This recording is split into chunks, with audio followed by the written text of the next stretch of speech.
Hello दोस्तों, आप सभी का स्वागत है आपका अपना यूट्यूब चैनल सीजेबी क्लासेस इंस्टीट्यूट पर। मैं आर के शर्मा। जैसा आप सभी को पता है, हमारे चैनल पर रात 8 बजे एसएससी 2020 के लिए जीके जीएस फुल डिस्कशन के साथ की प्रैक्टिस सेट करवाए जाते हैं, जिसमें 5000 क्वेश्चनों का सीरीज चल रहा है। अब तक हमने एक प्रैक्टिस सेट सोल्व कर लिए हैं जीके जीएस की। आज हमारा प्रैक्टिस सेट नंबर 2 है। दोस्तों, अगर आप पहली बार ये क्लास देख रहे हैं हमारे चैनल पर या पहली बार विजिट किए हैं, तो जितनी भी क्लास छूट गई है आपकी एक प्रैक्टिस सेट, तो टेंशन की कोई बात नहीं है। जितनी भी क्लासेस हमने कराई है, चाहे मैथ्स की हो, चाहे रीजनिंग की हो, चाहे जीके जीएस की हो, जितनी भी अब तक क्लासेस हो चुके हैं उनके वीडियो मैंने प्लेलिस्ट बना के प्लेलिस्ट सेक्शन में ऐड कर दिया है। वहां जाकर आप चैनल पर सारे क्लासेस रिकवर कर सकते हैं। टाइमिंग जान लीजिए, सुबह 10 बजे मैथ्स और रीजनिंग होता है और रात 8 बजे डेली जीके जीएस की क्लास होती है। तो चैनल को सब्सक्राइब करके बेल आइकन को ऑन कर ले ताकि सभी क्लास का नोटिफिकेशन मिलते रहे। पीडीएफ और बुक्स मटेरियल के लिए आप मेरे टेलीग्राम लिंक से जुड़ें, इसका लिंक डिस्क्रिप्शन में दिया हुआ है। तो चलिए स्टार्ट करते हैं प्रैक्टिस सेट नंबर 2। तो हम लोग चलते हैं आज के प्रैक्टिस सेट 2 में। हम लोगों का जो पहला नंबर क्वेश्चन है जी, 46 नंबर क्वेश्चन है, वो बहुत ही अच्छा क्वेश्चन है। राजस्थान में स्थित पर्वतीय स्थल माउंट आबू प्रसिद्ध है। ए, हिंदू मंदिर के लिए भी, बी, जैन मंदिर के लिए भी, सी, गुरुद्वारा मंदिर के लिए भी, डी, बौद्ध मंदिर के लिए भी।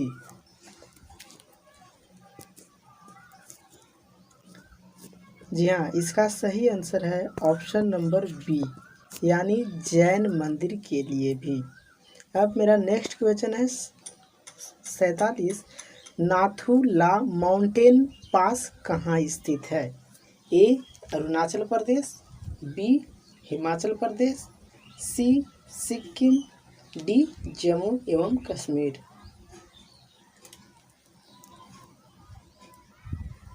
जी हाँ, इसका सही आंसर है ऑप्शन सी, यानी सिक्किम। अब हम लोग 48 क्वेश्चन को देखते हैं जी। मेरा 48 नंबर क्वेश्चन है। चलिए, भारतवर्ष में जब दोपहर के 12 बजे हो तो उस समय सैन फ्रांसिस्को यूएसए का समय किसके निकट होता है?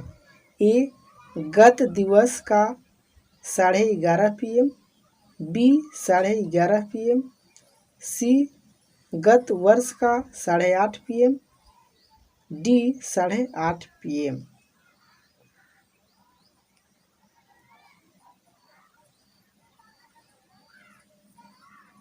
जी हाँ, इसका सही आंसर है ऑप्शन ए, यानी गत दिवस का 11:30 PM, यानी कि पिछले दिन का 11:30 PM। अब हम लोग चलते हैं नेक्स्ट पॉइंट क्वेश्चन के ऊपर। हम लोगों का नेक्स्ट क्वेश्चन 49 है जी। अपने उद्गम स्थल में गंगा नदी जानी जाती है। अपने उद्गम स्थल में गंगा नदी जानी जाती है किस नाम से? ए, मंदाकिनी के नाम से, बी, अलकनंदा के नाम से, सी, हुगली के नाम से, डी, भागीरथी के नाम से।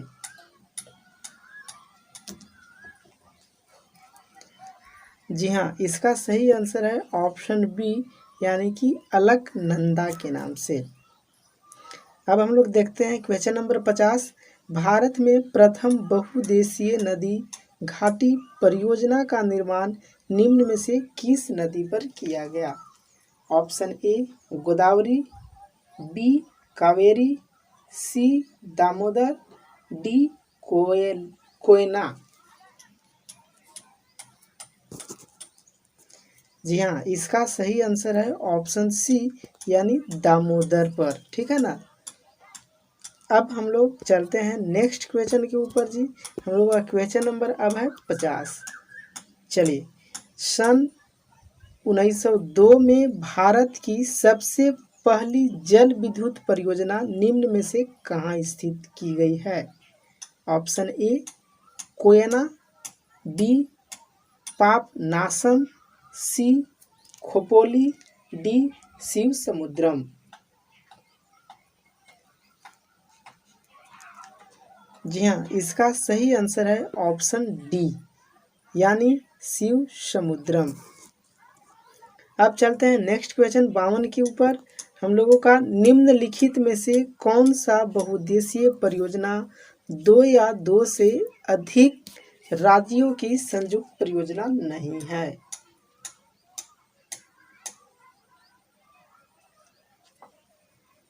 जी हाँ, इसका सही आंसर है ऑप्शन डी यानी नागार्जुन सागर।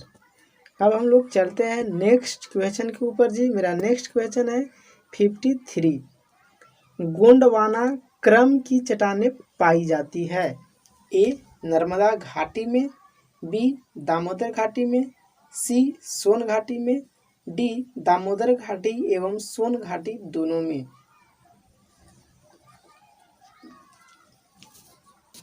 जी हाँ, इसका सही आंसर है ऑप्शन डी यानी दामोदर घाटी एवं सोन घाटी दोनों में। अब हम लोग चलते हैं नेक्स्ट क्वेश्चन के ऊपर। हम लोग का क्वेश्चन नंबर है जी 54। चलिए, हम लोग क्वेश्चन नंबर 54 करेंगे। महाबलेश्वर निम्नलिखित में से किस राज्य में स्थित है? ए गुजरात, बी महाराष्ट्र, सी कर्नाटक, डी केरल।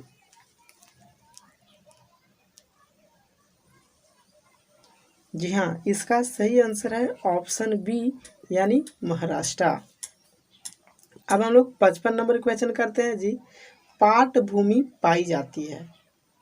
ए दंड कारण्य में, बी छोटा नागपुर में, सी विदर्भ मैदान में, डी विंध्य उच्च भूमि में।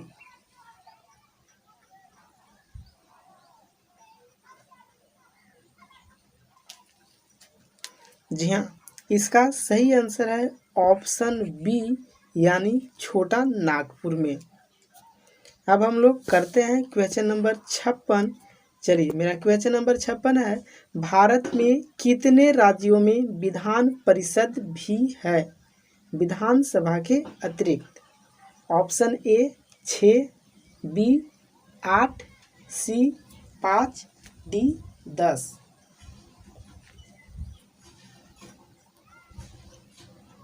जी हाँ, इसका सही आंसर है ऑप्शन सी यानी 5। अब चलते हैं नेक्स्ट क्वेश्चन के ऊपर। मेरा नेक्स्ट क्वेश्चन है जी 57 नंबर क्वेश्चन। 15 अगस्त 1947 के बाद भारत का कौन सा भाग पुर्तगाल के अधीन बना रहा था? ए गोवा, बी सिक्किम, सी पांडिचेरी, डी अंडमान एवं निकोबार। जी हाँ, इसका सही आंसर है ऑप्शन ए यानी गोवा। अब हम लोग चलते हैं नेक्स्ट क्वेश्चन 58 पर। निम्न में से किस राज्य की पुलिस राज्य सरकार के अधीन नहीं है? Option A Madhya Pradesh, B Delhi, C Bihar, D Uttar Pradesh. जी हाँ, इसका सही आंसर है ऑप्शन बी यानी दिल्ली। अब हम लोग चलते हैं क्वेश्चन नंबर 59 पर। मेरा क्वेश्चन नंबर है जी। कोई कानूनी विधेयक संसद के किस पटल पर रखा जा सकता है? ए लोकसभा में, बी राज्यसभा में, सी संसद के दोनों में से किसी भी पटल पर, डी उपयुक्त में से कोई नहीं।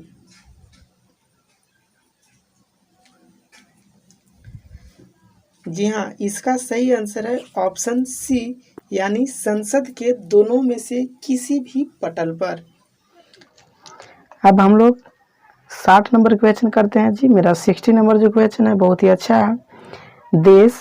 देश के किसी भी न्यायालय में चल रहे वाद को अन्यत्र भेज सकने का अधिकार किसके पास है? ऑप्शन ए राष्ट्रपति, बी सर्वोच्च न्यायालय, सी उच्च न्यायालय, डी इनमें से कोई नहीं।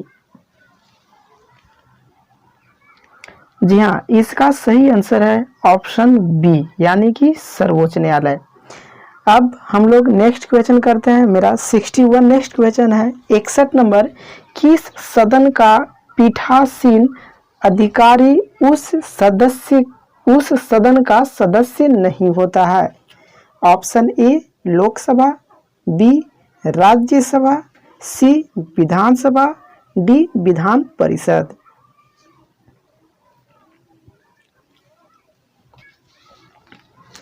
जी हाँ, इसका सही आंसर है ऑप्शन बी यानी कि राज्यसभा। अब हम लोग 62 नंबर क्वेश्चन के ऊपर चलते हैं जी। हम लोगों का जो 62 क्वेश्चन है वो है, हम लोग देखते हैं राज्यसभा में होते हैं। ऑप्शन ए 280 सदस्य, जिनमें से 20 सदस्य भारत के राष्ट्रपति द्वारा मनोनीत होते हैं। बी 275 सदस्य, जिनमें से 18 सदस्य भारत के राष्ट्रपति द्वारा मनोनीत होते हैं। सी 250 सदस्य, जिनमें से 12 सदस्य भारत के राष्ट्रपति द्वारा मनोनीत होते हैं। डी 252 सदस्य, जिनमें से 12 सदस्य भारत के राष्ट्रपति द्वारा मनोनीत होते हैं।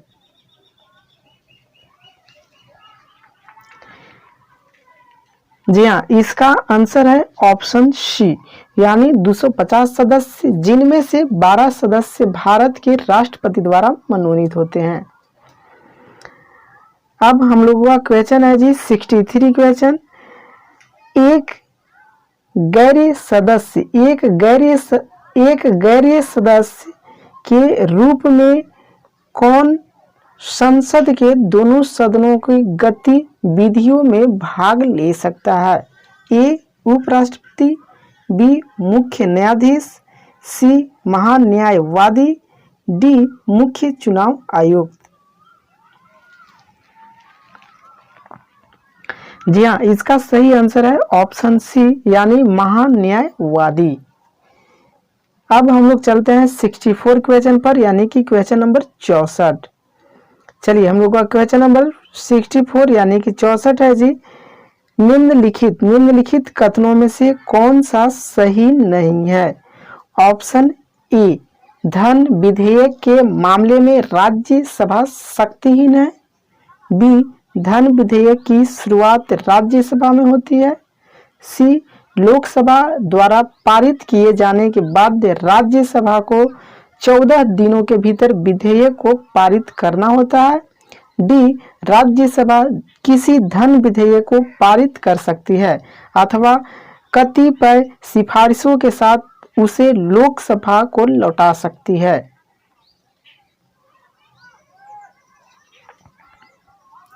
जी हाँ, इसका सही आंसर है ऑप्शन बी यानी धन विधेयक की शुरुआत राज्यसभा में होती है।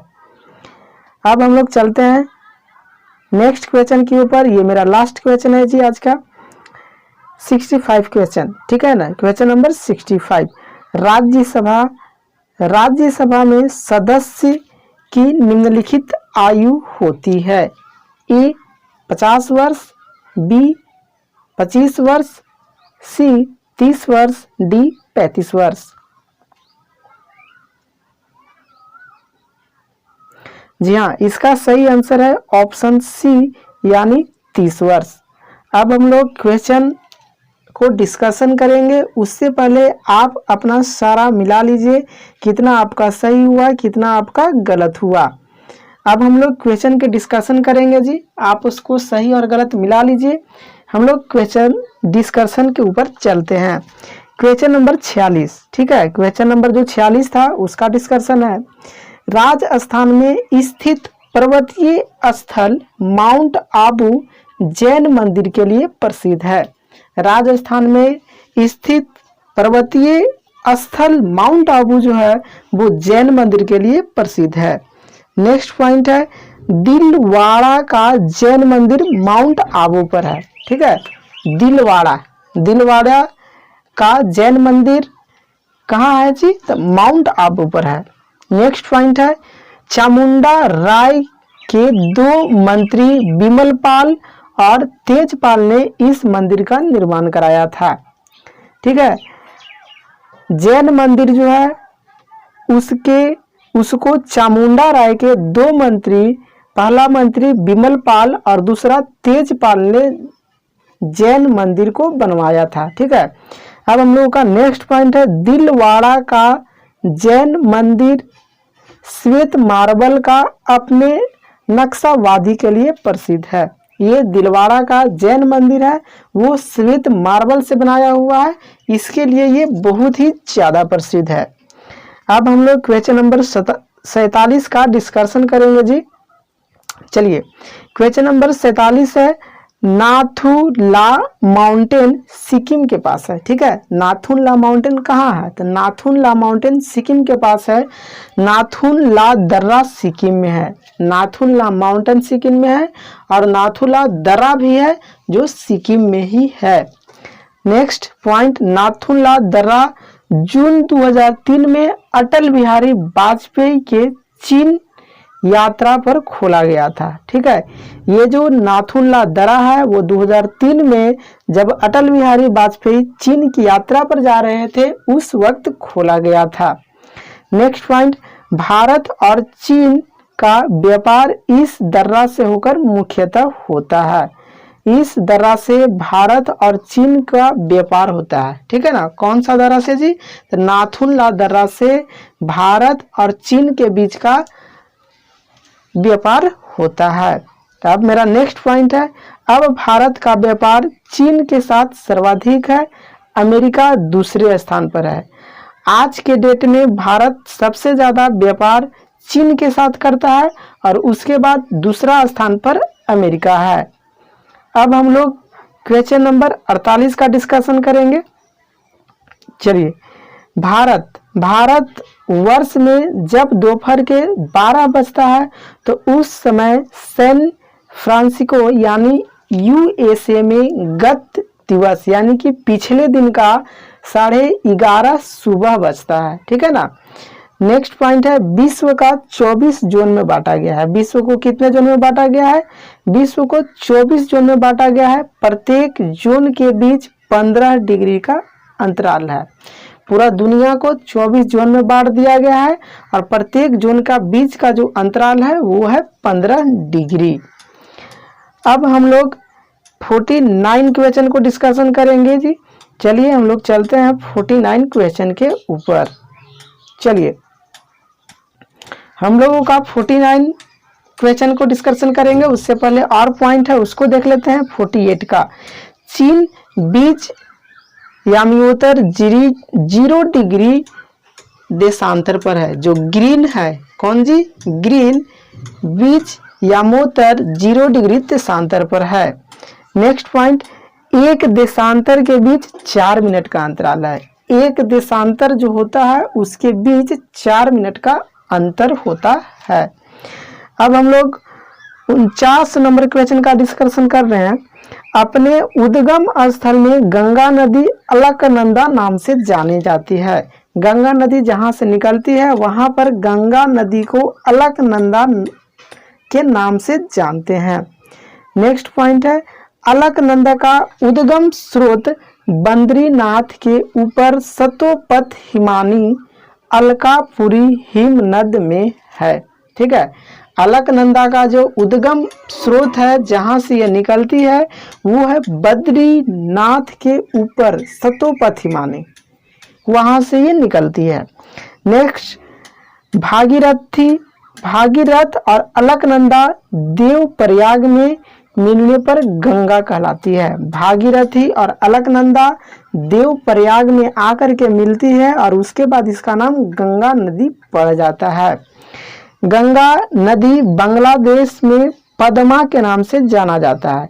गंगा नदी को बांग्लादेश में पद्मा नदी के नाम से जानते हैं। अब हम लोग 50 नंबर क्वेश्चन का डिस्कशन करेंगे। मेरा 50 नंबर क्वेश्चन है, भारत में प्रथम बहुउद्देशीय नदी घाटी परियोजना का निर्माण दामोदर नदी पर किया गया।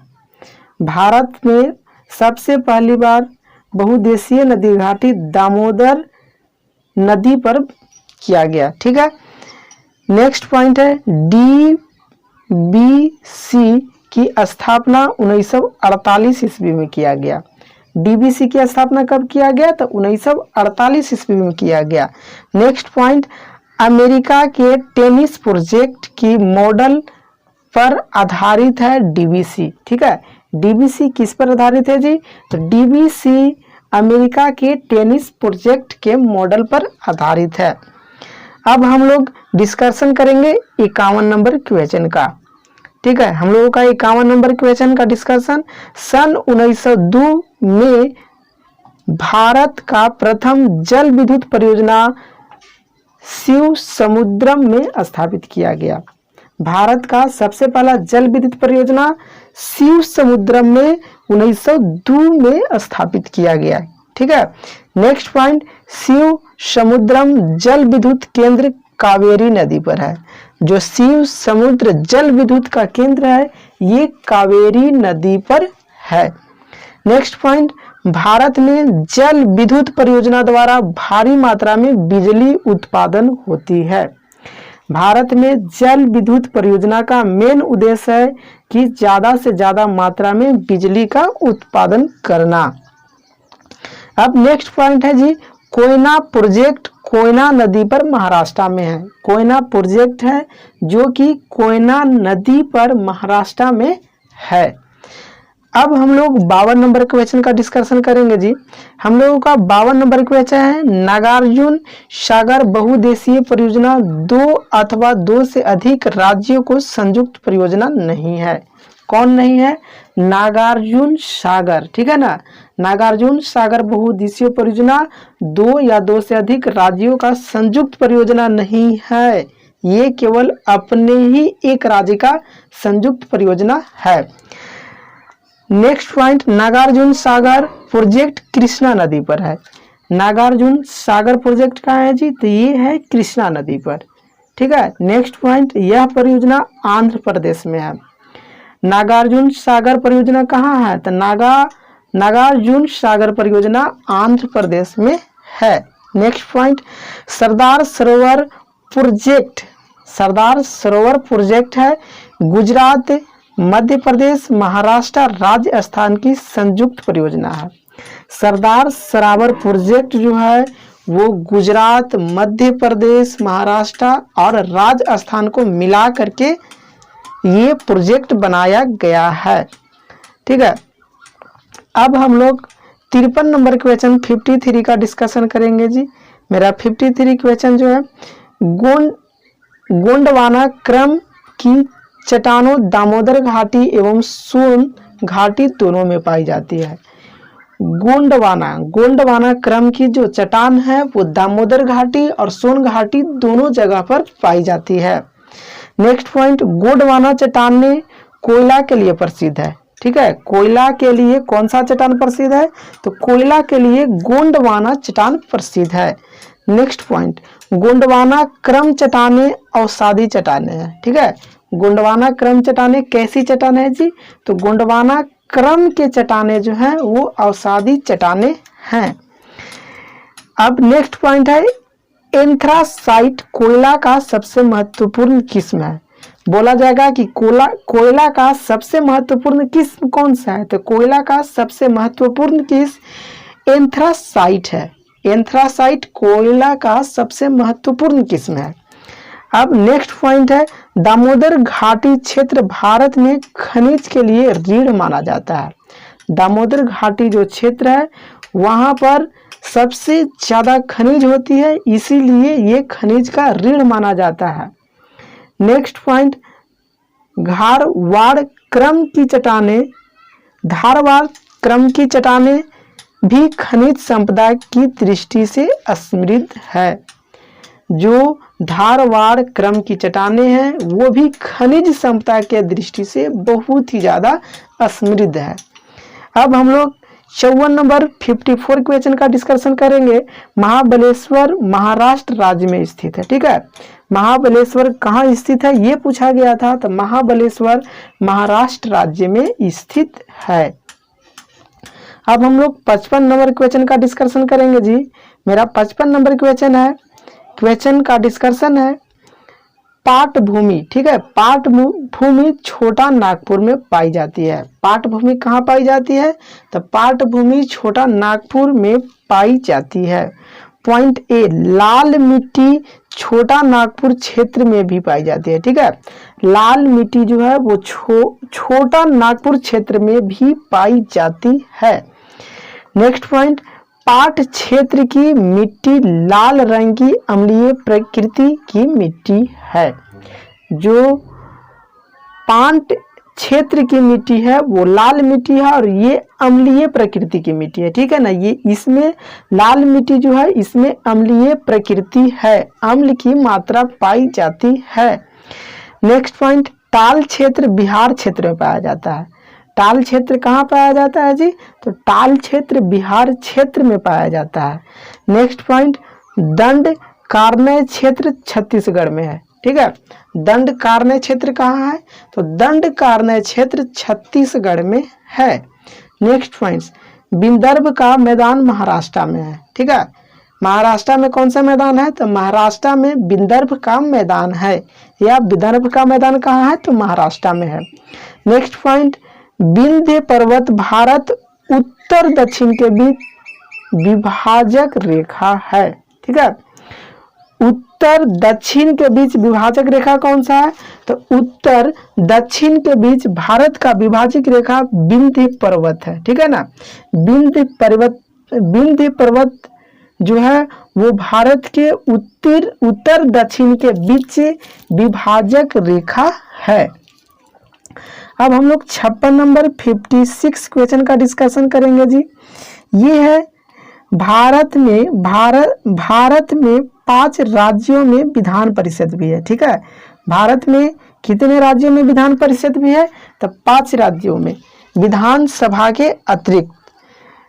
पॉइंट 1, भारत के 5 राज्य कौन से हैं, वो है बिहार, उत्तर प्रदेश, महाराष्ट्र, कर्नाटक, जम्मू कश्मीर राज्य में विधान परिषद है। ठीक है, विधान परिषद भारत के कितने राज्यों में है जी, तो विधान परिषद भारत के 5 राज्यों में है।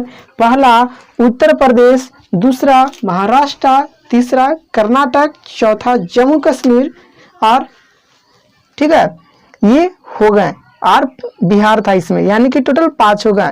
नेक्स्ट पॉइंट है भारत शासन अधिनियम। भारत शासन अधिनियम 1935 के द्वारा 6 राज्य में विधान परिषद बनाया गया था। ठीक है, सबसे पहले 6 राज्यों में विधान परिषद बनाया गया था अधिनियम 1935 के द्वारा।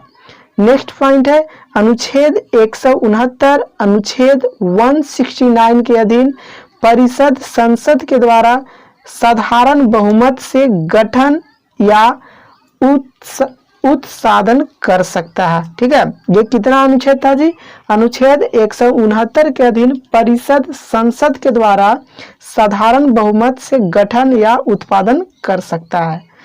अब मेरा नेक्स्ट पॉइंट है विधान परिषद की संरचना अनुच्छेद 171 के अधीन किया जाता है। ठीक है, विधान परिषद जो है उसकी जो संरचना है वो अनुच्छेद 171 के अनुसार किया जाता है। अब मेरा नेक्स्ट पॉइंट है इसी में विधान परिषद के सदस्य अधिकतम उस राज्य के विधानसभा के कुल सदस्यों के 1/3 हो सकते हैं। कितने हो सकते हैं, 1/3 हो सकता है। न्यूनतम 40 हो सकते हैं, कम से कम 40 हो सकते हैं। फिर से विधान परिषद के सदस्य अधिकतम उस राज्य के विधानसभा, ठीक है, विधानसभा के कुल जितने भी सदस्य हैं उसके 1/3 भाग हो सकते हैं और कम से कम 40 हो सकता है। नेक्स्ट पॉइंट है इसी में जम्मू कश्मीर विधान परिषद में केवल 36 हैं। ठीक है ना, कितना सदस्य हैं जी, जम्मू कश्मीर विधान परिषद में केवल 36 सदस्य हैं, लेकिन और सभी विधान सदस्य में 40 सदस्य न्यूनतम होने चाहिए। अब हम लोग 57 नंबर क्वेश्चन का डिस्कशन करेंगे जी। मेरा 57 नंबर क्वेश्चन है, 15 अगस्त 1947 के बाद भारत का गोवा भाग पुर्तगाल के अधीन बना रहा। भारत 15 अगस्त 1947 को आज़ाद हो गया, लेकिन उसके बावजूद गोवा जो था वो पुर्तगाल के अधीन बना रहा। नेक्स्ट पॉइंट, गोवा क्षेत्र को 1961 में भारत सरकार द्वारा छीन लिया गया। ठीक है, गोवा को कब छीन लिया गया? तो गोवा को 1961 में भारत सरकार द्वारा छीन लिया गया। नेक्स्ट पॉइंट, गोवा 1510 ईस्वी में पुर्तगाली द्वारा बीजापुर से छीन लिया गया था। ठीक है, बीजापुर से छीन लिया गया था पुर्तगालियों द्वारा 1510 ईस्वी में। नेक्स्ट पॉइंट है, 1954 ईस्वी में पांडिचेरी भारत सरकार को फ्रांस द्वारा सौंप दिया गया था। पांडिचेरी जो था वो 1954 ईस्वी में फ्रांस के द्वारा सौंप दिया गया था। फ्रांस इसको पांडिचेरी को 1954 में भारत को दे दिया था। मेरा नेक्स्ट पॉइंट है, सिक्किम भारत का 1975 में संरक्षित राज्य और पुनः 1975 ईस्वी में ही भारत का 22वां राज्य बनाया गया।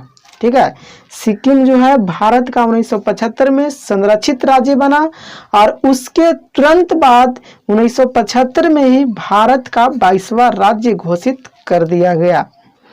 अब हम लोग चलते हैं 58 क्वेश्चन का डिस्कशन। मेरा 58 क्वेश्चन का, दिल्ली राज्य की पुलिस राज्य सरकार के अधीन नहीं है। नेक्स्ट पॉइंट देखते हैं, केंद्र शासित प्रदेश की कानून व्यवस्था के लिए भारत सरकार जिम्मेदार होती है। ठीक है, केंद्र शासित जो प्रदेश है उसके जितने भी कानून व्यवस्था है सबके लिए जिम्मेवार भारत सरकार होती है। नेक्स्ट पॉइंट, अनुच्छेद 239 से 242 संघीय प्रदेश के संबंध में है। जो भारत का अनुच्छेद है 239 से लेकर के 242 वो संघीय प्रदेश के संबंध में है। ठीक है, यानी कि केंद्र शासित प्रदेश के संबंध में है। नेक्स्ट पॉइंट, दिल्ली और पांडुचेरी में विधानसभा गठित किया गया है। ठीक है, विधानसभा कहाँ गठित किया गया है? तो दिल्ली और पुडुचेरी में विधानसभा गठित किया गया है। अब हम लोग 59 नंबर क्वेश्चन का डिस्कशन करेंगे जी। हम लोगों का 59 नंबर क्वेश्चन है, कोई कानूनी विधेयक संसद के दोनों में से किसी भी सदन की पटल पर रखा जा सकता है। कोई कानूनी विधेयक संसद दोनों में से, ठीक है, दोनों में से किसी भी सदन की पटल पर रखा जा सकता है। पॉइंट देखते हैं, प्रथम विधि सदस्य 1833 के चार्टर द्वारा गवर्नर जनरल के कार्यकारिणी परिषद में लॉर्ड मैकालो को बनाया गया। ठीक है, प्रथम जो विधि का सदस्य था 1833 ईस्वी के चार्टर द्वारा गवर्नर जनरल के कार्यकारिणी के लिए, ठीक है ना, गवर्नर जनरल के कार्य करने के लिए उनके सहयोगी के लिए परिषद में लॉर्ड मैकालो को बनाया गया। ठीक है, पहला किसको बनाया गया? तो पहला बनाया गया लॉर्ड मैकालो को। नेक्स्ट पॉइंट, भारत में प्रथम विधि आयोग लॉर्ड मैकालो की अध्यक्षता में बनाया गया।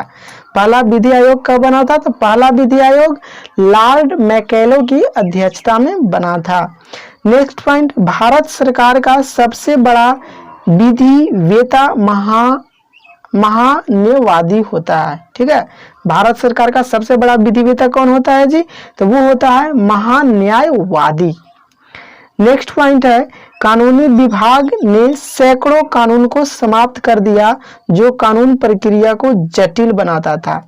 कानूनी जो विभाग है, कानून का जो विभाग है, वो सैकड़ों कानून को समाप्त कर दिए जो जटिल था और जो हमारे कानून को बहुत दिक्कतें पहुंचाता था।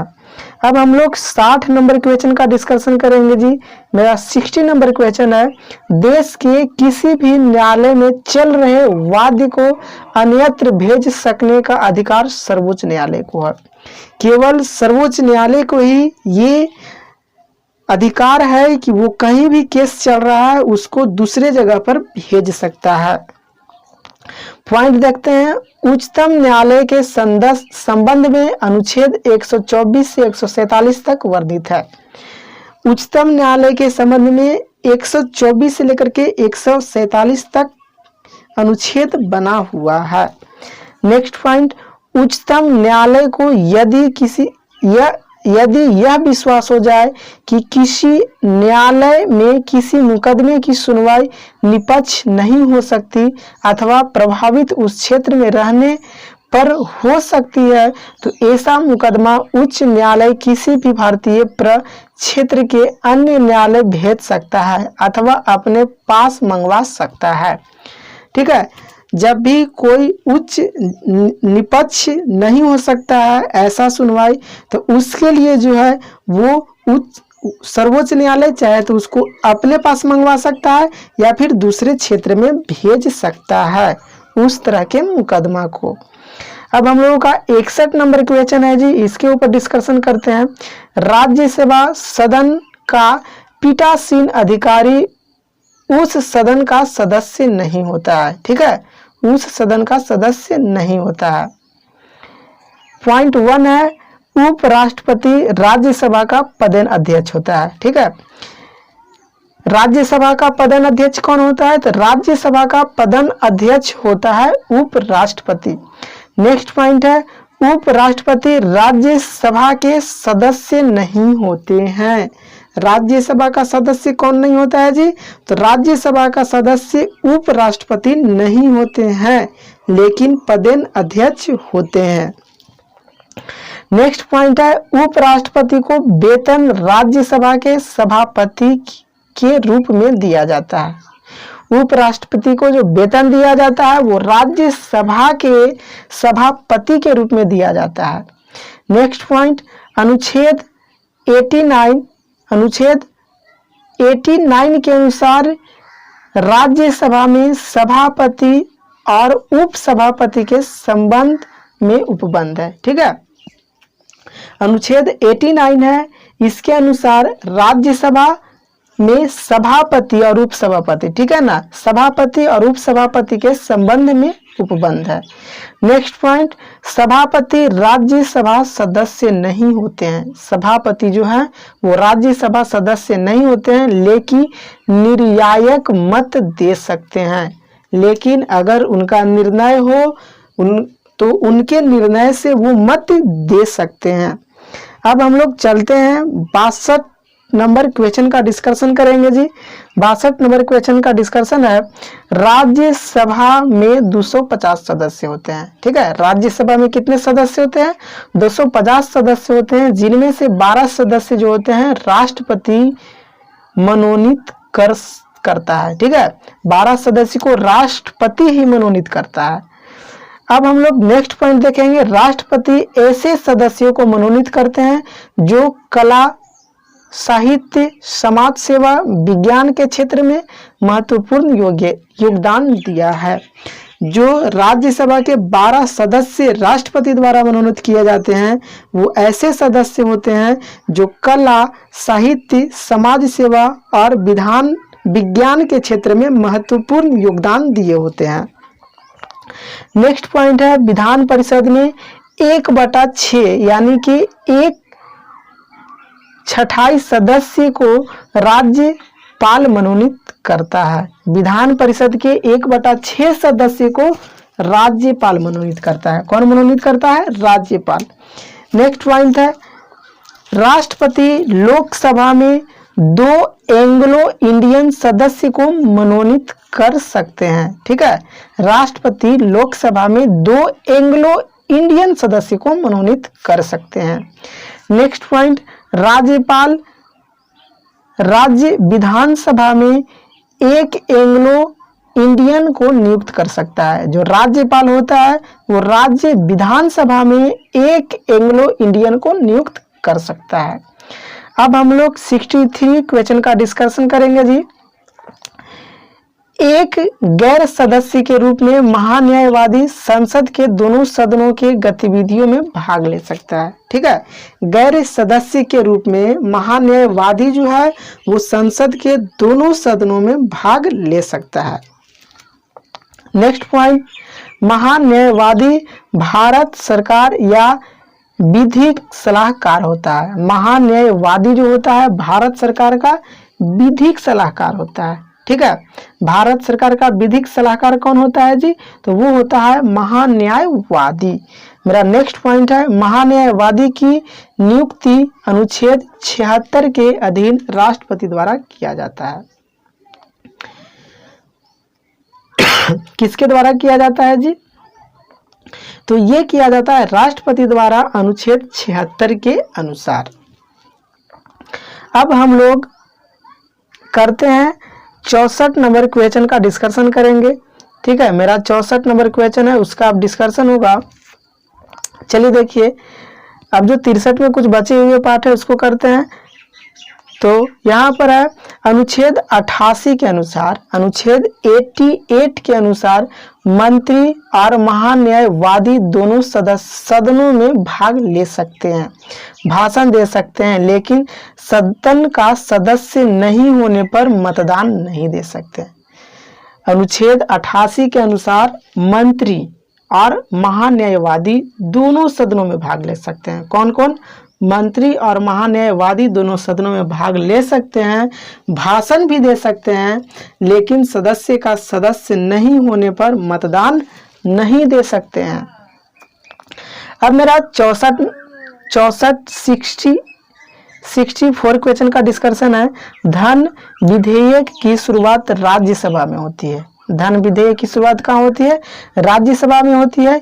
यह सही नहीं है। धन विधेयक केवल सर्वप्रथम लोकसभा में ही शुरू किया जाता है। जो धन विधेयक होता है वो केवल सर्वप्रथम सबसे पहले लोकसभा में शुरू होगा। कहाँ सबसे पहले धन विधेयक शुरू होगा? तो होगा लोकसभा में। मेरा नेक्स्ट पॉइंट है अनुच्छेद 109 में धन विधेयक की प्रक्रिया उल्लेख है। अनुच्छेद 109 है उसमें धन विधेयक की सारी प्रक्रिया का उल्लेख किया हुआ है। नेक्स्ट पॉइंट, साधारण विधेयक किसी भी सदन में लाया जा सकता है। साधारण विधेयक होता है उस किसी भी सदन में लाया जा सकता है। अब हम लोग 65 नंबर क्वेश्चन का डिस्कशन करेंगे जी।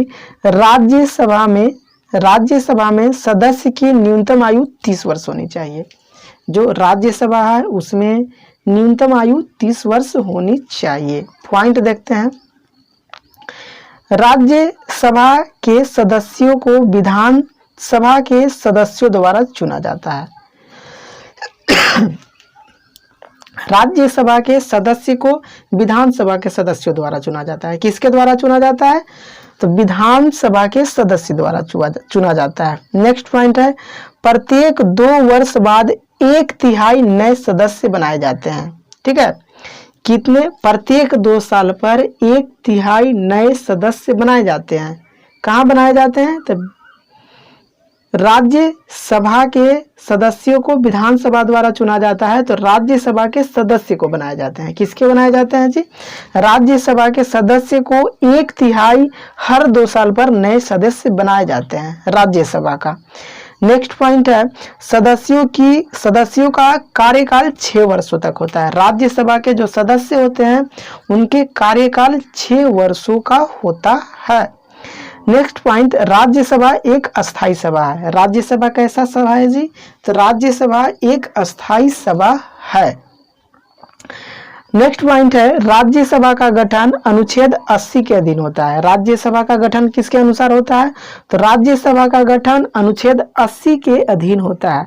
नेक्स्ट पॉइंट, लोकसभा के सदस्य की आयु 25 वर्ष होनी चाहिए। लोकसभा के कितना होना चाहिए जी? 25 वर्ष होना चाहिए। ठीक है, और राज्यसभा का कितना होना चाहिए न्यूनतम आयु? तो वो होना चाहिए 30 वर्ष। तो दोस्तों आज के लिए यही समाप्त हुआ। Series second part 2 practice set का अब हम लोग नए पार्ट में जुटेंगे। अगर आपको ये वीडियो अच्छा लगता है, आप इस वीडियो से लाभ उठा रहे हैं, तो प्लीज़ इस वीडियो को ज़्यादा से ज़्यादा लाइक करें, सब्सक्राइब करें, शेयर करें अपने सारे दोस्तों के साथ, सारे ग्रुप में इसको शेयर कर दें ताकि ज़्यादा से ज़्यादा स्टूडेंट इस वीडियो का लाभ उठा सके। Thank you.